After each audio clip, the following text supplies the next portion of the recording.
को मेरी तरफ से नए साल की हार्दिक बधाई हो।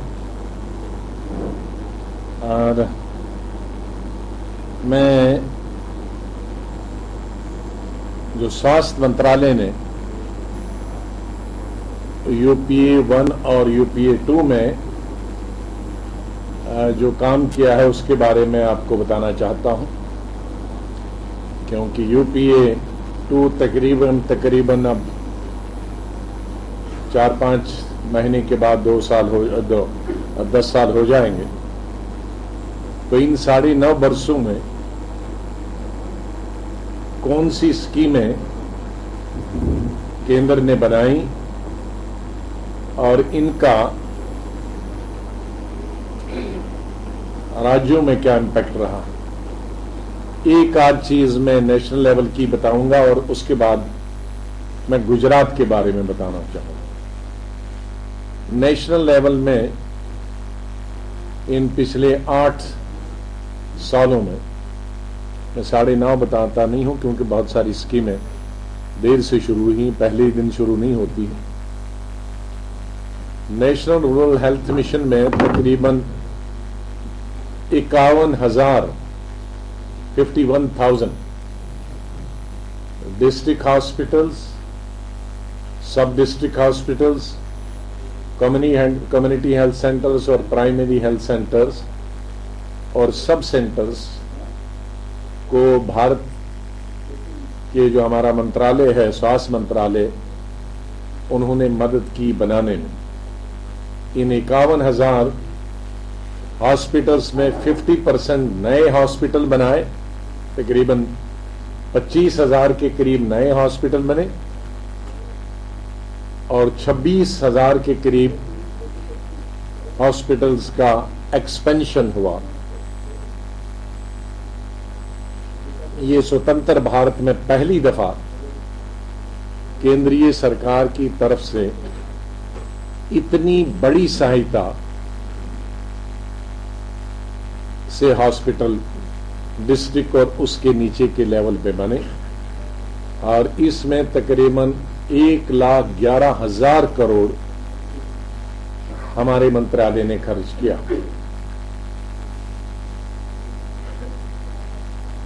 इसी तरह से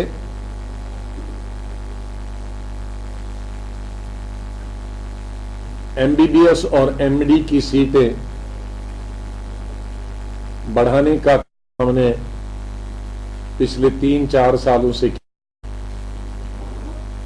हमने पहली दफा 4 साल पहले मेडिकल काउंसिल ऑफ इंडिया के एक्ट में परिवर्तन लाया, जिसके द्वारा सीटें बढ़ाने का प्रोविजन रखा गया। तो पिछले 4 वर्षों में 55% एमबीबीएस सीटें बढ़ी और 75% एमडी सीटें बढ़ी पीजी की। ये भी 65 साल में एक नया रिकॉर्ड है कि इतने छोटे समय में 55% एमबीबीएस सीटें और 75% एमडी सीटें। और इसी परिवर्तन से 97 नए मेडिकल कॉलेज आ गए उसी मेडिकल काउंसिल के एक्ट में बदलाव से।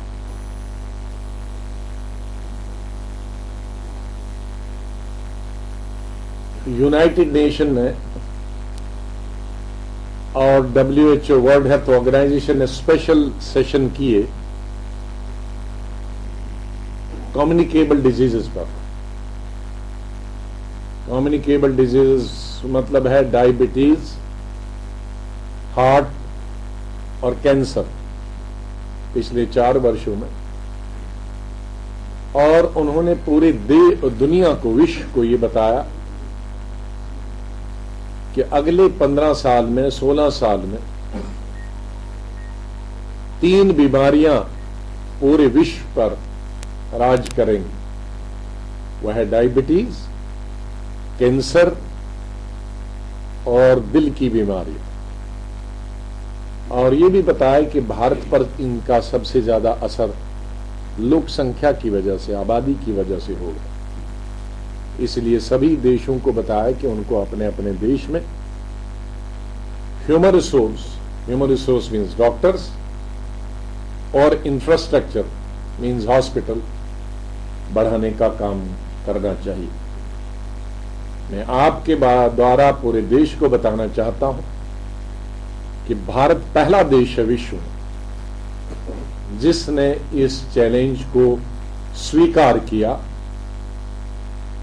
और आने वाले 20, 30 बल्कि 50 साल के लिए ह्यूमन रिसोर्स और इंफ्रास्ट्रक्चर की आधारशिला रखी,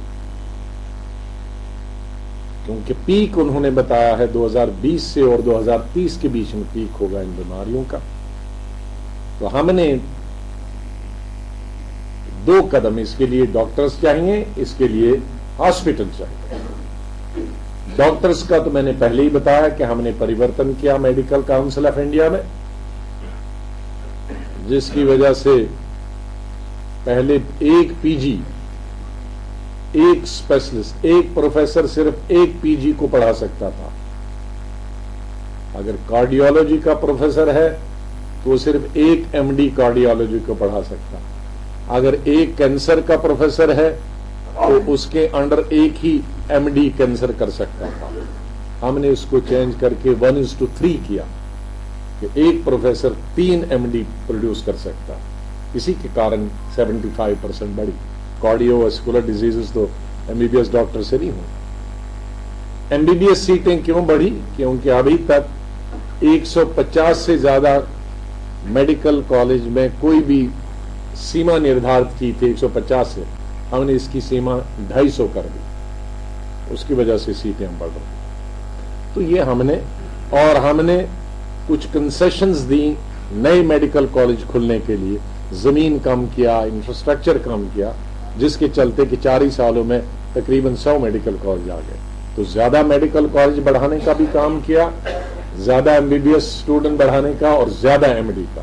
तो मुझे पूरी उम्मीद है कि अगले 8-10 साल में हमारे पास दुगनी तिगने डॉक्टर्स और स्पेशलिस्ट पैदा होंगे। अब इसके साथ ह्यूमन रिसोर्स बहुत जरूरी है।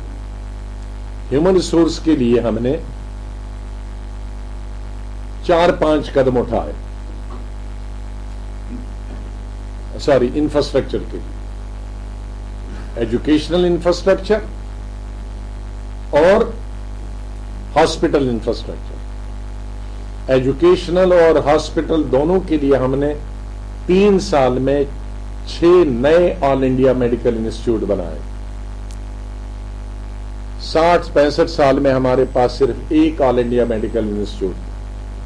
अभी पिछले 4 साल में हमने यूपीए 2 में 6 नए ऑल इंडिया मेडिकल इंस्टीट्यूट बनाए और जिनके मेडिकल कॉलेजेस पिछले 2 साल से चालू हो गए हैं और ओपीडी भी पिछले साल से शुरू हुआ है। और इस साल के आखिर तक ये 6 के 6 फुली फंक्शनल मेडिकल इंस्टीट्यूट्स होंगे। एक 7वां एम्स का अभी आधारशिला रखी गई है यूपी के अंदर। ये तो हो गया नए एम्स का। इसी तरह से 19 मेडिकल कॉलेजेस को, सरकारी मेडिकल कॉलेजेस को, जिसमें गुजरात भी है, हमने पिछले 10 सालों में सुपर स्पेशलिटी में तब्दील किया गवर्नमेंट ऑफ इंडिया के पैसे से। और हमने पिछले साल और 39 गवर्नमेंट मेडिकल कॉलेजेस ले लिए, उनको सुपर स्पेशलिटी में कन्वर्ट करने का, मतलब उसको एडिशनल उनमें इंफ्रास्ट्रक्चर बनेगा। तो इस तरह से तकरीबन 60 के करीब ये मेडिकल कॉलेजेस को पूरे देश के, इनको सुपर स्पेशलिटी बनाने के लिए तब्दील किया जाएगा। इंफ्रास्ट्रक्चर एडिशनल बनेगा, इनको कार्डियोलॉजी का, न्यूरोलॉजी का, कार्डियोवास्कुलर डिजीज का, किडनी का, नेफ्रोलॉजी का। ये तो हो गया मेडिकल कॉलेज। और एम्स हमने पहली दफा 3 दिन पहले कैबिनेट में फैसला किया, गवर्नमेंट ऑफ इंडिया कभी भी नए मेडिकल कॉलेजेस नहीं बनाती, कभी मेडिकल कॉलेजेस बनाती नहीं। एक तो हमने ये 6 एम्स में 6 मेडिकल कॉलेज भी बनाए, वो बढ़ गए, और हमने 50 और नए medical college for the first time government of India की मदद से बने। ये अभी कोई 1 हफ्ता पहले हमने कैबिनेट में मंजूर किया। तो ये हमारा, इसी तरह से नर्सिस की कमी को दूर करने के लिए पहली दफा गवर्नमेंट ऑफ इंडिया ने 270 नर्सिंग कॉलेज 3 साल पहले देश के अनेक क्षेत्रों में, विशेष रूप से जिन राज्यों में नर्सिस की कमी थी उनमें शुरू किए, बंद रहे हैं, कईयों का उद्घाटन शुरू भी हो गया। इसी तरह पैरामेडिकल जो इंस्टीट्यूट्स थे, पहली दफा गवर्नमेंट ऑफ इंडिया ने 3 साल पहले एक नेशनल पैरामेडिकल इंस्टीट्यूट और 8 रीजनल पैरामेडिकल इंस्टीट्यूट्स पे काम शुरू कर दिया है, जो 3-3, 2-2 राज्यों के लिए एक इंस्टीट्यूट होगा। जहां तक कैंसर की बारी है, जैसे मैंने कहा, ये तो आम बीमारियों के लिए होगा, लेकिन कैंसर एक स्पेशलाइज बीमारी, हमारे देश में स्वास्थ्य मंत्रालय की तरफ से आज तक एक भी कैंसर हॉस्पिटल नहीं था स्टैंड अलोन। ये हुआ ना किसी मेडिकल कॉलेज में हुआ या ऑल इंडिया मेडिकल इंस्टीट्यूट में कहीं एक कुछ वार्ड हो गया, लेकिन स्टैंड अलोन का सिर्फ कैंसर के लिए कोई इंस्टीट्यूट नहीं था। एटॉमिक एनर्जी में टाटा इंस्टीट्यूट था बॉम्बे, लेकिन 1,120 करोड़ आबादी के लिए एक टाटा इंस्टीट्यूट न होने के बराबर और किसी हॉस्पिटल में थोड़ा सा विंग होना न काफी था।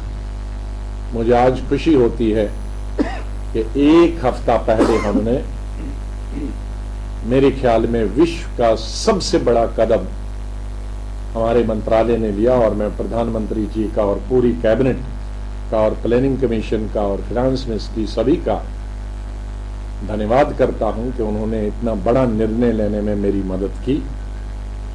एक नेशनल इंस्टीट्यूट जिसका कल हमने फाउंडेशन स्टोन रखा प्रधानमंत्री जी के हाथों से, तकरीबन 21-2200 करोड़ का। 20 स्टेट इंस्टीट्यूट, जिसमें गुजरात को भी एक मिलेगा। 50 टर्शरी इंस्टीट्यूट। तो इस तरह से 71 कैंसर इंस्टीट्यूट एक कैबिनेट में पास हो गए, जहां हमारे पास 65 साल से एक भी नहीं था। और ये जो कल नेशनल इंस्टीट्यूट की जिसका फाउंडेशन रखा, ये आज तक 65 साल में हेल्थ सेक्टर में सबसे बड़ी इन्वेस्टमेंट सिर्फ कैंसर के लिए है। और मुझे आशा है कि अगले 3 साल में ये सभी 71 के 71 कैंसर इंस्टीट्यूट चालू हो जाएंगे।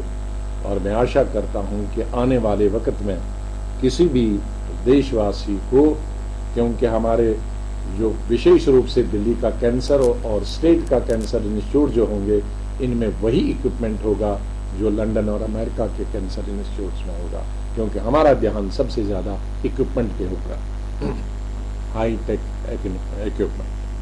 तो ये एक सबसे बड़ा उपलब्धि स्वतंत्र भारत में है कि पिछले 3-4 साल से हमारा जो एक बहुत बड़ी कमी 65 साल से कमी पाई जाती थी एक ह्यूमन रिसोर्स की और इंफ्रास्ट्रक्चर की हेल्थ में, वो आने वाले वक्त में पूरा हो जाएगा। मैं नेशनल की बातें कहूँगा तो बहुत ज़्यादा होगा और कई समय लगेंगे। मैं सिर्फ गुजरात की तरफ आऊँगा, और जो गुजरात में बताऊँगा यही रेप्लिका पूरी कंट्री के लिए भी है, जो मैं प्रोग्राम बताऊँगा।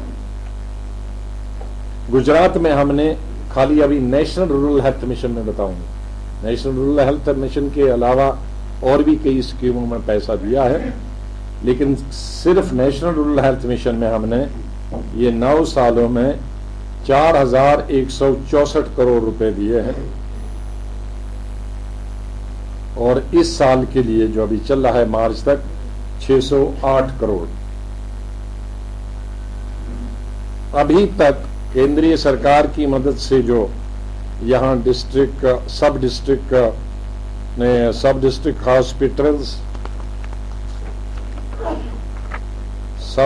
हॉस्पिटल्स, कम्युनिटी हेल्थ सेंटर्स वगैरह तकरीबन 991 का अपग्रेडेशन किया गया है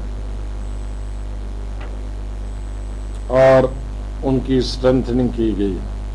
991 सब centres, primary health centres, community health centre and district health centres. इसी तरह से हम केंद्रीय सरकार में under national rural health mission राज्य सरकारों को भी कॉन्ट्रैक्चुअल अपॉइंटमेंट करने की इजाजत देते हैं जहां उनकी जगहें खाली हो और उनकी तनख्वाह हम खुद देते हैं। और ऐसे राजस्थान के अंदर 3739 specialist, AYUSH doctors, nurses, paramedics, ANMs, district programme officers, district account managers और इस तरह के लोगों की संख्या 3749 है, जिसको हमारे मंत्रालय कॉन्ट्रैक्चुअल पे जो है उनको हम पैसे देते हैं, तनख्वाह देते हैं। मेन स्ट्रीमिंग ऑफ आयुष को जो नई बिल्डिंगें बनाई, हमारी पॉलिसी है कि आयुर्वेदा, यूनानी और सिद्धा वगैरह, होम्योपैथी और जो एलोपैथी है एक छत के नीचे हो। पहले वो अलग अलग होती थी, यूनानी एक यहाँ डिस्पेंसरी, आयुर्वेदा वहां तीसरी, चौथी वहां और एलोपैथिक। तो हमने पॉलिसी 10 साल से बनाई कि जो ही ये नई बिल्डिंगें एलोपैथिक की हैं तो ये आयुर्वेदा, यूनानी, आयुष, होम्योपैथी भी उसी छत के नीचे होंगी। इस तरह से गुजरात के अंदर 735 आयुष की जो डिस्पेंसरीज हैं वो एलोपैथिक डिस्पेंसरीज में, चाहे प्राइमरी हेल्थ सेंटर पे हो या कम्युनिटी हेल्थ सेंटर पे हो या डिस्ट्रिक्ट हेल्थ सेंटर में, डिस्ट्रिक्ट हॉस्पिटल में हो, उनको कोलोकेट किया गया है कि छत के लिए गया है।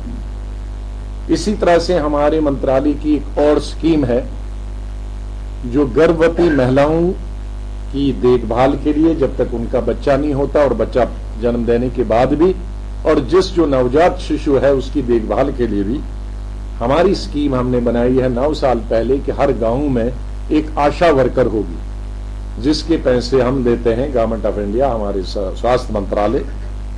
हमारे पूरे देश में तकरीबन 8.5 लाख गांव में हमने इस तरह की आशाएं नियुक्त की गई हैं और यहां गुजरात के अंदर 31,000, तकरीबन 32,000, क्योंकि 31,996 है, वो तो हो गया तकरीबन 32,000 आशाएं 32,000 गांव में नियुक्त की गई हैं, जो कि वहां हमारी जो बहनें हैं, बेटियां हैं, बहू बेटियां हैं, जो गर्भवती रहती है उनकी देखभाल के, उनकी दवाई के लिए, उनको हॉस्पिटल ले जाने के लिए, उनको बच्चे को जन्म देने के लिए, उनको वापस छोड़ने के लिए इनकी जो सेवा ली जाती है।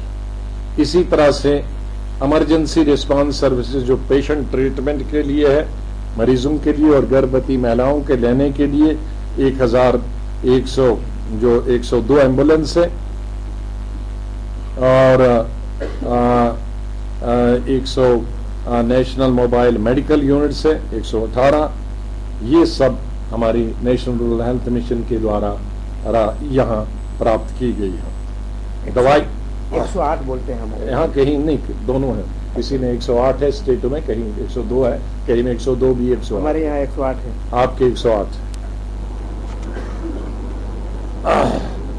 इसीलिए ड्रग्स के लिए भी कुछ हम अलग दवाएं भेजते हैं। इस साल के लिए 82 करोड़ उसके लिए दिया गया है। कम्युनिटी पार्टिसिपेशन, हम नेशनल रूरल हेल्थ मिशन में रोगी कल्याण समिति बनाने के लिए हर पेशेंट वेलफेयर पैसा देते हैं, डिस्ट्रिक्ट हॉस्पिटल पे भी, सब डिस्ट्रिक्ट हॉस्पिटल पे भी, प्राइमरी हेल्थ सेंटर पे भी।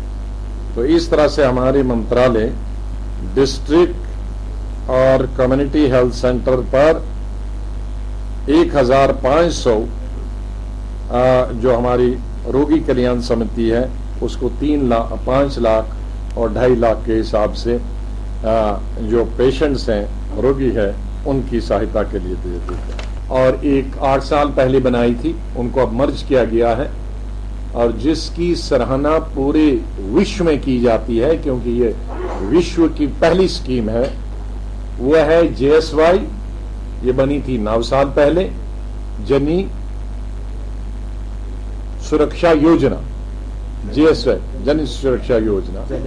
जननी यहाँ कुछ अलग अलग सब स्टेटों ने अपने अपने, गुजराती ने, तमिल वालों ने तमिल डाला है, तेलुगु वालों ने तेलुगु डाला है, कईयों ने हमारा नाम मिटा के अपना नाम डाला है? अपनी पॉलिश की है। अगर हमारी सफेद थी तो उस पर लाल की है, तो लाल से बेचते हैं। लेकिन JSY थी, ये 9 साल पहले थी, जननी सुरक्षा योजना। ये गर्भवती महिलाओं के लिए थी कि जो भी गर्भवती महिला प्रेग्नेंट वुमेन सरकारी हॉस्पिटल्स में आएगी और उस सरकारी हॉस्पिटल में उसको बच्चे को जन्म देगी, क्योंकि सरकारी हॉस्पिटल में आएगी तो खुद भी बचेगी, बच्चा भी बचेगा, तो उसको देहात वाली अगर गर्भवती महिला है तो उसको 1400 रुपए देंगे बच्चे को जन्म देने के बाद। घर और शहर वाली है उसको 1000 रुपए देंगे। ये पुरानी स्कीम। लेकिन 3 साल पहले हमने इस स्कीम को नाम बदल दिया, जननी शिशु सुरक्षा योजना। पहले जननी के लिए था, अब इसमें शिशु भी डाला और इसमें सुविधाएं भी डाली। सुविधाएं क्या डाली कि जो भी गर्भवती महिला होगी, जिस दिन से वो गर्भवती होगी, 2 महीने के बाद, 2.5 महीने के बाद पता चलता है उसको कि वो गर्भवती है, उसके बाद 6 साढ़े 6 महीने के बाद उसको बच्चे को जन्म देना होता है। उस बीच में जितनी दफा अगर वो बीमार हो जाए किसी संबंध के लिए, पेट दर्द, सर दर्द, जुकाम, टांग, बाजू, वो सरकारी अस्पताल में जा सकती है और उसका इलाज मुफ्त होगा।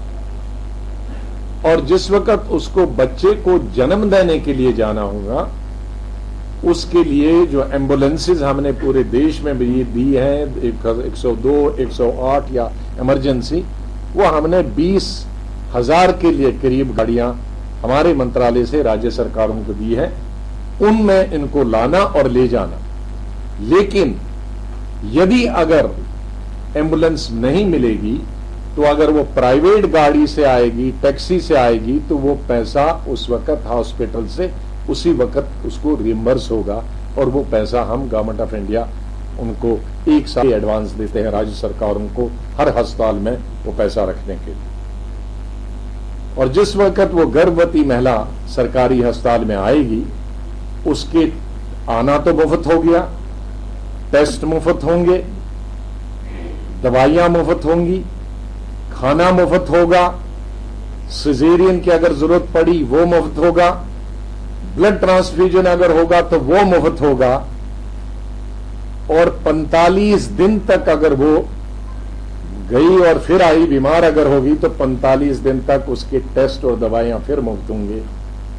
और अगर बच्चा बीमार बच्चे को जन्म दिया या अगर बच्चा बीमार हुआ तो 1 साल तक वो कभी भी सरकारी अस्पताल में आ सकता है, तो उसका तमाम इलाज मुफ्त होगा।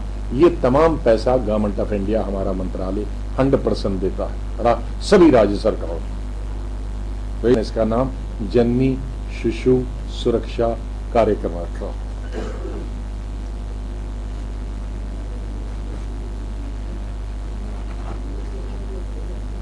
नई चीजें लग रही हैं आपको ये? हैं? यहाँ स्टेट ब्रांडिंग करते थे। बहुत सारे स्टेटों को यही लगता है क्योंकि उनके नाम बदल गए, इसलिए तो हमको कोई क्रेडिट ही नहीं मिलता है गवर्नमेंट ऑफ इंडिया। उनके नाम ही सब चुरा लिए थे।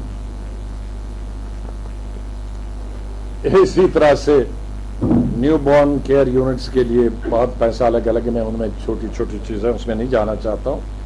लेकिन जो बड़ा, पिछले साल हमने 2 और बड़े कार्यक्रम हाथ में लिए, जो विश्व में भारत पहला देश है जिसमें ये 2 और नए कार्यक्रम लिए गए हैं, जिसमें हमको यूनाइटेड नेशन और वर्ल्ड हेल्थ असेंबली में ऑलमोस्ट स्टैंडिंग ओवेशन मिलती हैं ये कार्यक्रम करने के लिए, और उनको आश्चर्य होता है कि वो देश तो तड़प रहे हैं, पैसे कहां से लाएं और आप ये नई स्कीमें कहां से लाते हो।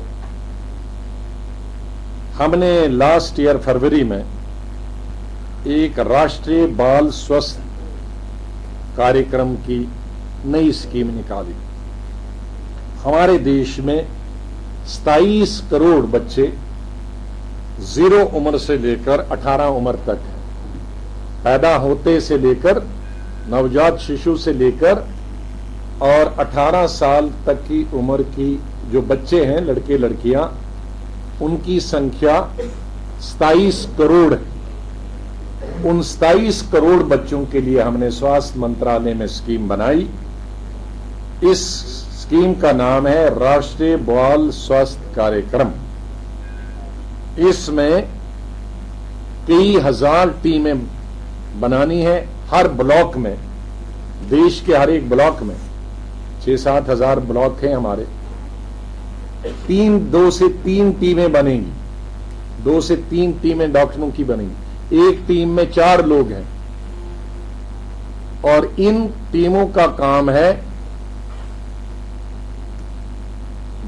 साल में 2 दफा स्कूलों में, आंगनवाड़ियों में और हॉस्पिटल में 0 उम्र से लेकर और 18 साल तक के बच्चों के टेस्ट करना, जिसके लिए अलग अलग बीमारी के लिए, डिजीजेज अगर क्या है उनको पैदा होते ही, डिसेबिलिटी क्या है, कोई सीधा पैदा हुआ है, टेढ़ा पैदा हुआ है, किसी के दिल में छेद है, किसी का पांव टेढ़ा है, बाजू है, या कोई पैदा होते ही कोई दूसरी बीमारी है। 30 बीमारियां हमने निकाली हैं जो पैदा होते ही बच्चे को हो सकती हैं। उन बीमारियों के लिए 0 उम्र से लेकर और 18 साल तक की उम्र हिंदुस्तान के सरकारी अस्पतालों में उनका इलाज मुफ्त होगा, up to tertiary level. Tertiary level mean super speciality level पर सब गवर्नमेंट ऑफ इंडिया हमारा मंत्रालय देता है। और मुझे खुशी है कि ये स्कीम बहुत नई है और इस साल ही, पहला साल ही जो खत्म हो गया साल, 12 लाख के करीब लड़कों को, बच्चों को हॉस्पिटल में भेजा और 1 लाख बच्चों को सुपर स्पेशलिटी इलाज भी हो गया। एक नई स्कीम हमने इस पिछले साल, इस साल जब मैं कहता हूं तो माफ कीजिए, इस साल का मतलब अभी मैं मुंह से अभी 2013 ही निकलता है, 1 आध महीने तक ये चलेगा। इस साल मेरे कहने का मतलब है जो पिछले गया। एक दूसरी स्कीम हमने ली, आयरन फॉलिक एसिड सप्लीमेंटेशन। हमारे देश में 9 साल से लेकर और 15, 16, 17 साल के जो बच्चे और बच्चियों की संख्या है वो भी कोई 17 करोड़ के करीब। हमारे यहाँ गर्भवती महिलाओं की और जो बच्चे हमारे 7 साल और 8 साल से 9 साल से और 17-18 साल से, इनमें एनीमिक बहुत, और दुनिया में सबसे ज्यादा गर्भवती महिलाएं और बच्चे एनीमिक हमारे देश में। उनके के लिए हमने आयरन और फॉलिक एसिड शुरू कर दिया इस साल से इन 17 करोड़ बच्चों के लिए, और तकरीबन सभी राज्यों में शुरू हो गया है ये। और इस पे भी 100% ये हमारी मंत्रालय मुफ्त दवाइयाँ आयरन और फॉलिक एसिड देश के बच्चों को दें। ये कुछ मोटी मोटी थी और छोटी मोटी बहुत है, उनका उल्लेख करना बड़ा मुश्किल है। मैंने अभी आधी कई प्रेस कॉन्फ्रेंस मैंने दिल्ली में भी की, लेकिन दुर्भाग्य से आज हमारे आपके साथी जो बहुत हैं, खास करके इलेक्ट्रॉनिक मीडिया, उसमें पॉजिटिव न्यूज़ कोई आज पॉजिटिव न्यूज़ होती नहीं है। वो कहते हैं इसमें कोई न्यूज़ वैल्यू है नहीं, और मैं पॉजिटिव न्यूज़ बोलता हूँ, मैं नेगेटिव बहुत कम बोलता हूँ, इसलिए हमारा नाम बहुत कम छपता है। क्योंकि मैं हेल्थ से तो सभी पॉजिटिव है, हेल्थ में तो कोई नेगेटिव चीज़ है नहीं। तो लेकिन एक प्रयास में फिर भी यहाँ करूँगा। बीपीएल पेशेंट्स के लिए मैंने एक 4 साल पहले आते ही एक नई स्कीम बनाई थी, स्वास्थ्य मंत्री की स्कीम, जिसमें जो बीपीएल कार्ड होल्डर होगा देश का, कोई धर्म कोई जाति का हो, अगर उसका हार्ट का इलाज करना हो, किडनी का हो, लीवर का हो, कैंसर का हो, तो उसमें मैं 10 लाख रुपए तक देता हूं। पहले 2 साल 3 साल जब आर्थिक हालत अच्छी थी देश की, तो मैंने 20 लाख किया था। अभी मैंने कुछ महीनों से उसको घटा के 10 लाख किया। तो और कुछ खुशकिस्मत है जिनको 20-20 लाख मिल गए पहले साल, लेकिन 10 लाख भी एक बहुत बड़ी अमाउंट होती है। उसके लिए उसको कार्ड होना जरूरी होगा। और हिंदुस्तान के किसी कोने का पेशेंट हिंदुस्तान के किसी कोने में सरकारी अस्पताल में इलाज कर सकता, ये जरूरी नहीं। गुजरात का चाहे तो वो तमिलनाडु में कर सकता है, तमिलनाडु वाला चाहे तो गुजरात में कर सकता है, महाराष्ट्र वाला बंगाल में करे, बंगाल वाला महाराष्ट्र में करे। सरकारी हॉस्पिटल होना अनिवार्य है और बीपीएल कार्ड का सर्टिफिकेट नहीं, कार्ड का होना बहुत जरूरी है इन 4 बीमारियों के लिए। कैंसर, हार्ट, किडनी और लीवर ट्रांसप्लांट के लिए 10 लाख। मुझे आशा है कि आप गरीब लोगों की सुविधा के लिए आप इसको बड़ा अच्छा पेश करके कहीं अगर करेंगे तो मेरे ख्याल में आप गुजरात के लोगों की बहुत सेवा करेंगे। इन्हीं शब्दों के साथ आपका बहुत बहुत धन्यवाद। और ज्यादा अगर सवाल न करें तो मेरा आप ही में पहुंचना मुश्किल, क्योंकि उसके बाद मेरी फ्लाइट है। धन्यवाद।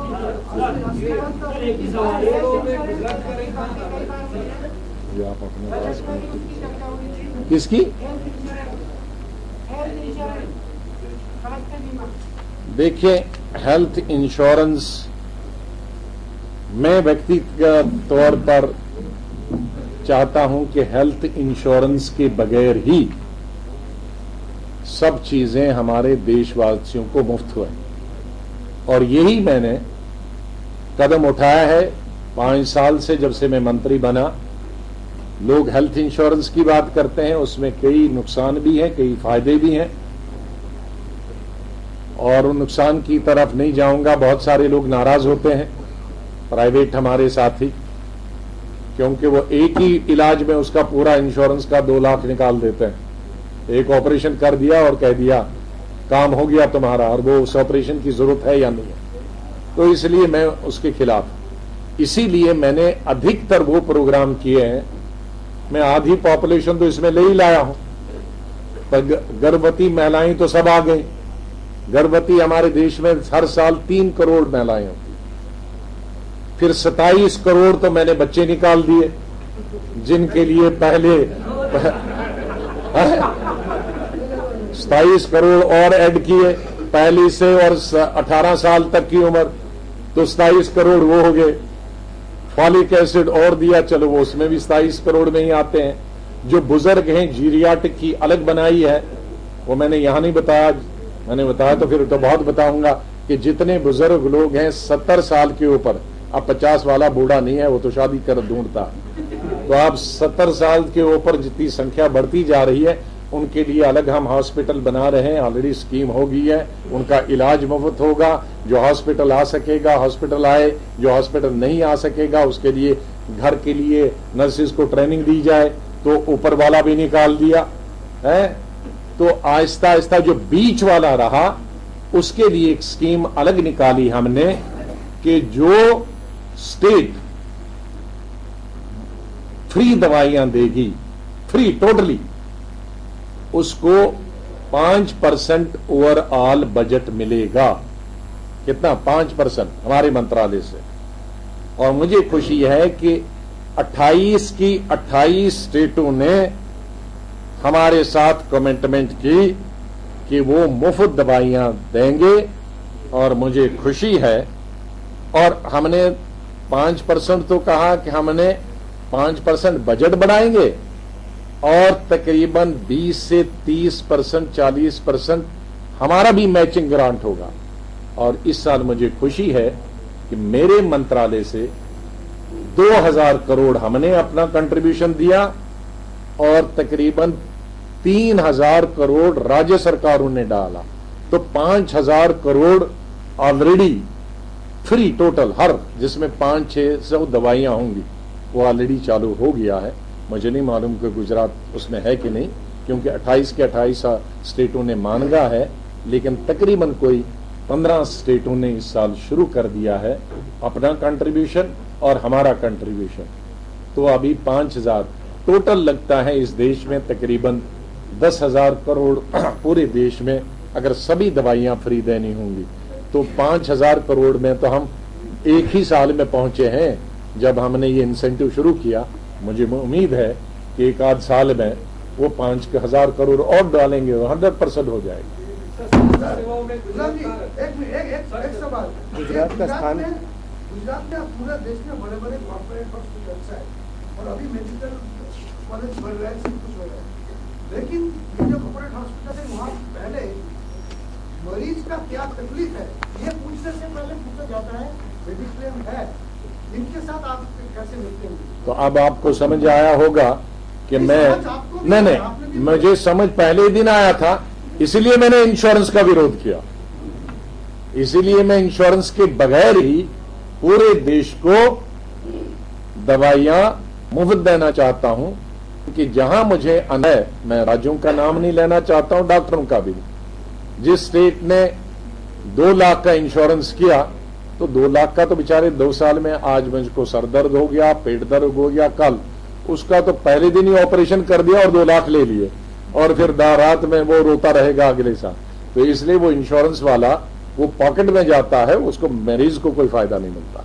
इसलिए मैं सबसे स्ट्रांगेस्ट इस गवर्नमेंट में अगर रहा हूं तो इंश्योरेंस के खिलाफ रहा हूं, और हमेशा इसमें हूं कि हमको देशवासियों को फ्री दवाई देनी है।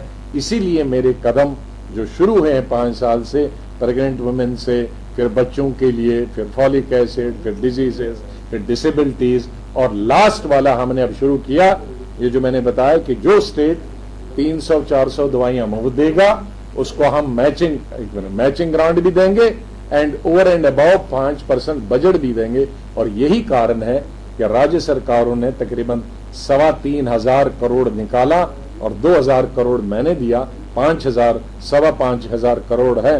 तो अगर अगले साल इस वो 3,000 को 6,000 करेंगे या 7,000 करेंगे, मैं भी अपना 2,000 करोड़ से 4,000 करोड़ करूंगा, क्योंकि मैंने किया, अब कोई भी आएगा उसको करना पड़ेगा।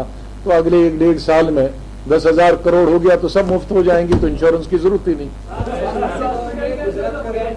गुजरात का नंबर कितना है हेल्थ सेक्टर में? अब ये नंबर मैंने नहीं गिना। सर, डॉक्टर की नेगलिजेंस ज्यादा बढ़ रही है, तो एमसीआई के ऊपर कोई सुपर अथॉरिटी बनाने की बात चल रही है, डॉक्टर वर्मा का भी। देखिए, हमने इसका भी मैंने इलाज किया था, लेकिन मुझे अफसोस है कि मुझे राज्य सरकारों का कोऑपरेशन नहीं मिला, किसी भी स्टेट, कोई भी स्टेट हो।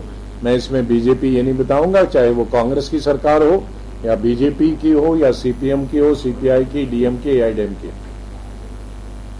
मैंने 4 साल पहले सबसे पहला काम मेरा जो 6 महीनों में मंत्री बनने के बाद था, मैंने क्लिनिकल एस्टेब्लिशमेंट बिल पार्लियामेंट में पास किया।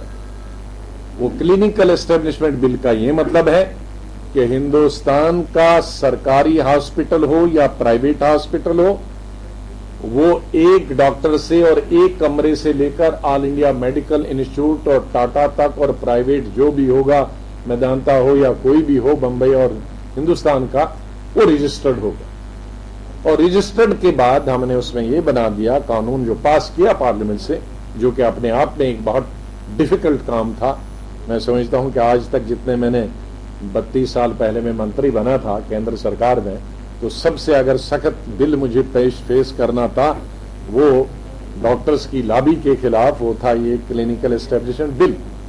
वो बड़ा मरहला तो मैंने पास किया, उसमें ये था कि हर हॉस्पिटल को, प्राइवेट हो या गवर्नमेंट हो, उसको लिस्ट लगाना है हर भाषा में।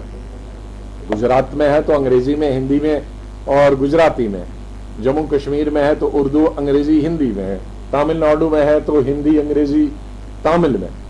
और उसमें फिक्स था कि हार्ट का ये ऑपरेशन ये लोगे आप, किडनी का ये प्राइस लोगे, उसका ये प्राइस लोगे,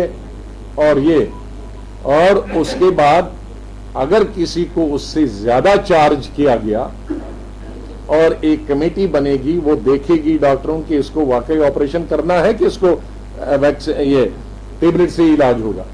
और उसका कमेटी डिस्ट्रिक्ट लेवल पे कलेक्टर को हेड बनाया था, डॉक्टर को नहीं बनाया था इंप्लीमेंटेशन के लिए। और अगर एक शिकायत मिली तो उसको वारन किया जाएगा, दूसरी शिकायत पे उस हॉस्पिटल को पेनल्टी और तीसरी शिकायत पे हॉस्पिटल बंद। लेकिन किसी स्टेट ने उसको अडॉप्ट नहीं किया। ये मेरी शिकायत रहेगी पूरी कंट्री के स्टेटों से कि वो प्राथमिकता उन्होंने इंडिविजुअल डॉक्टर्स की सिफारिश में देश के साथ अन्याय किया। चलिए, थैंक यू। आप बता